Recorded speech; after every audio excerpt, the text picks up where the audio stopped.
Hello guys, তোমরা সবাই কেমন আছো? আশা করি ভালো আছো। আমিও কিন্তু খুবই ভালো আছি আর তোমাদের সঙ্গে আরো একটা নতুন ভিডিও নিয়ে চলে আসলাম। কি হঠাৎ করে দেখে ভাবছো তো ব্যাগ কেন গোছাচ্ছি? আসলে আমার বর যেখানে জব করে সেখানেই আমাকে নিয়ে যাবে। একটা জিনিস কি বলতো, একটা জায়গা থেকে আরেকটা জায়গায় যেতে গেলে যে এত জিনিসপত্র টানাটানি করতে হয় সেটাই কিন্তু সব থেকে বড় ঝামেলা। আর আমাদের মেয়েদের ক্ষেত্রে শুধুমাত্র যে জামা কাপড় সেটা না, তার সঙ্গে কিন্তু আরেকটা ট্রলি যুক্ত করতে হয় সাদা জিনিসের জন্য। পরের দিন সন্ধ্যার দিকে কিন্তু আমরা যাওয়ার উদ্দেশ্যে বেরিয়ে পড়েছি আর রাস্তার দিকে দেখো মা আর বোন কিন্তু একটু এগিয়ে দিতে এসছে।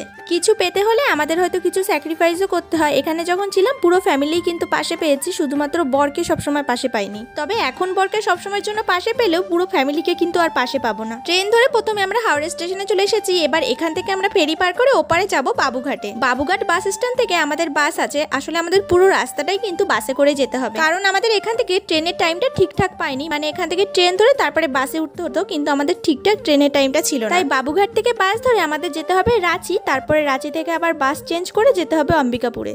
প্রায় 13 থেকে 14 ঘন্টা সময় লাগে। তবে আমাদের কিন্তু অনেকটা বেশি সময় লেগে গেছিল। কেন লেগেছিল সেটা তোমাদের পরে বলছি। আমরা কিন্তু এপারে চলে এসেছি আর যে পরিমাণে গরম পড়েছে দেখো, ঘামে কিন্তু পুরো ভিজে গেছি। গঙ্গার পাড়ে দাঁড়িয়ে কিন্তু বেশ অনেকটা সময় ধরেই হাওয়া খাচ্ছিলাম, কারণ আমাদের বাসটা কিন্তু অনেকটা রাত্রেবেলায় ছাড়বে। এরপর হেঁটে হেঁটে আমরা বাস স্ট্যান্ডে চলে গেলাম আর এখানে দেখো কত বাস দাঁড়িয়ে আছে। এখান থেকে কিন্তু অনেক দূরে দূরে বাস যায়। এখন যেহেতু প্রচুর পরিমাণে গরম, সেই কারণে আমাদের এসি বাসই কিন্তু বুক করতে হয়েছে।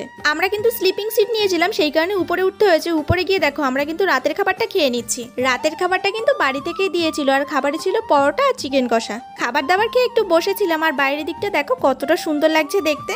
বাস ছেড়েছিল আমাদের প্রায় রাত 9টার দিকে আর এটা পৌঁছবে ভোর 6টার সময়। আমি কিন্তু কখনোই এত দূর জার্নি করিনি, তবে এই প্রথমবার করছি বলে আমার কিন্তু অনেক ভয় করছে। দেখো ভোরবেলার দিকে মানে সকাল 6টার দিকে আমরা কিন্তু রাঁচি পৌঁছে গেছি। এরপর এখান থেকে একটু হাত মুখ ধুয়ে নিলাম। এবার একটা সমস্যা হয়ে গেছে, এখান থেকে নাকি দিনের বেলা লোকাল বাস চলে আর লোকাল বাসে যেতে সময় লাগবে 12 ঘন্টা। এই গরমের মধ্যে তো সম্ভবই না। সেই কারণে বাস স্ট্যান্ডের পাশে একটা রুম নিয়ে নিয়েছি সারাদিন থাকার জন্য। ওখানে সারাদিন থাকার পর এখানে 9:30টার সময় বাস আছে, তো সেই বাসটাই ধরবো। সারাদিন রুমে রেস্ট নেওয়ার পর একটু সন্ধ্যের দিকে আমি আর রমিলে একটু বেরিয়েছিলাম। বাসের টিকিটটা আমাদের আগে থেকে বুক করা ছিল, সেই টিকিটটা নেওয়ার জন্য আর কিছু খাবার নিয়েছি যেটা বাসে উঠে আমরা খাবো। এরপর বাসে উঠে খাওয়া দাওয়া করে নিয়েছি। তারপরে কিন্তু আর কোনো ভিডিও করা হয়নি। পরের দিন ভোরবেলার দিকে ভিডিওটা শুরু করেছি। পরের দিন ভোর 4:30টার সময় কিন্তু আমরা অম্বিকাপুরে পৌঁছে গেছিলাম। আমার বর যেখানে জব করে ওখানে ফোন করে বলে দেওয়া হয়েছিল, ওরা কিন্তু সঙ্গে সঙ্গে গাড়ি পাঠিয়ে দিয়েছে আমাদের নিয়ে আসার জন্য। আসলে আমাদের রুম তো ঠিক হয়ে গেছে, তবে আমাদের ওখানে জিনিসপত্র এখনো ঠিকঠাক হয়নি। তাই বর যেখানে জব করে ওখানেই 2-4 দিন আমরা থাকবো। ও এখানে একা যখন ছিল তখন কিন্তু আমরা এই যে রুমটাতে যাচ্ছি ওই রুমটাতেই থাকতো। হোটেলে এসে ফ্রেশ হয়ে শুতে শুতে আমাদের কিন্তু প্রায় 5টা বেজে গেছিল।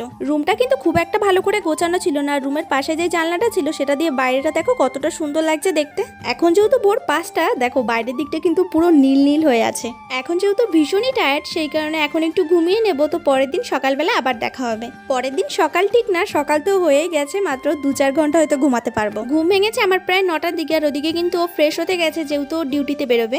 এরপর পর্দাটা একটু সরিয়ে দিলাম, জানলাটা খুলে দেবো। আর জানলা না খুললেও না ঘরটা পুরো আলো আলো হয়ে যায়। ভোরের বেলার দিকে জায়গাটা দেখো অন্যরকম লাগছিল আর এখন দেখো আবার অন্যরকম লাগছে। এই দুদিনে কিছু জামা কাপড় জমেছে, সেগুলো অল্প অল্প করে কিন্তু কেচে দেবো, না হলে কবে রুমে যাব তারপরে সেই সব ধোবো, দেরি হয়ে যাবে অনেক। কিন্তু এখানে একটা ঝামেলা হচ্ছে, জামা কাপড় কেচে নাড়বো কোথায়? ঘরের মধ্যেই নাড়তে হবে, তাই খুব একটা জামা কাপড় কাচিনি, অল্পই কেচে দিয়েছিলাম। এরই মধ্যে হঠাৎ করে দেখছি বেল বেজে উঠেছে। তো দরজাটা খুলে দেখছি খাবার এনেছে আর সঙ্গে কিন্তু ও এসেছিল একবার দেখার জন্য যে আমি কি করছি। এরপর আমি জামা কাপড়গুলো কেচে স্নানও করে নিয়েছি আর মাথাটাও কিন্তু আজকে একটু ধুয়ে নিলাম, কারণ দুদিন ধরে যে ধুলোবালির মধ্যে ছিলাম। সকালে ব্রেকফাস্টের জন্য ধোসা পাঠিয়েছিল আর আমি ধোসা খেতে কিন্তু ভীষণ ভালোবাসি, তবে এটা গরম গরম খেতে হয়। কিন্তু আমি স্নান করতে গেছিলাম, সেই কারণে পুরো ঠান্ডাই হয়ে গেছে। সঙ্গে একটা ইডলি আর 2টো সিঙ্গারা দিয়েছিল, কিন্তু এত খাবার আমি একবারে খেতেই পারিনি। সারাদিন কোনো রকম কাজ না করে শুধুমাত্র খেয়ে আর ঘুমিয়ে সময় কাটানোটা কিন্তু খুবই মুশকিল। আর আমার তো এখন কোনো কাজই নেই, শুধুমাত্র খাওয়া শোয়া ছাড়া। আর আমি ভাবছি সময়টা কি করে কাটাবো। যতদিন না আমরা ওই রুমে যাচ্ছি ততদিন কিন্তু এইভাবেই কাটাতে হবে। ততদিন বলতে 2-1 দিন তো আমাদের থাকতেই হবে। ওখানে গেলে কিন্তু আমার তখন এতটা খারাপ লাগবে না, সময় ঠিক কেটে যাবে, কারণ রান্না বান্না, ঘর মোছা, ঘর গোছানো এইসব কাজেই কিন্তু সময় চলে যাবে। আর এই দেখো ও কিন্তু কাজের ফাঁকে মাঝে মধ্যেই ঘরে এসে দেখছে আমি কি করছি। মানে আমার একা একা যেহেতু ভালো লাগছে না, তাই ও কিন্তু মাঝে মধ্যেই আসছিল। খাবার দাবার সেরে চুলটা এবার একটু শুকিয়ে নেবো, তো সেই কারণে চুলটা ভালো করে মুছে নিলাম। এরপর দুপুরের খাওয়ার সময় হয়ে গেছে, তো দেখছি খাবারও দিয়ে গেছে। খাবারের মধ্যে ছিল ভাত, রুটি, একটা সবজি, ডাল আর এদিকে ছিল পনিরের তরকারি। লাঞ্চটা কিন্তু আমার সাথেই করবে। দেখো ও কিন্তু চলেও এসেছে। এরপরে দুজনে মিলে একসাথে খাওয়া দাওয়া করে নেব। আমি আগে ভাবতাম কি আমাকে যদি 3 বেলা হোটেলের খাবার দিত তাহলে কতই না ভালো হতো, কিন্তু এখন 2 বেলা খেয়ে আমার আর ইচ্ছাই করছে না যে আমি হোটেলের খাবার খাই। এর থেকে মনে হয় আমার ডাল আলু সিদ্ধ খাওয়া অনেক ভালো। এখানের খাবার দাবার কিন্তু অনেকটাই রিচ ছিল আর এখানে খাবার দাবারের দাম কিন্তু অনেক বেশি ছিল। মানে দাম দেখলে তোমার পুরো মাথায় হাত পড়ে যাবে।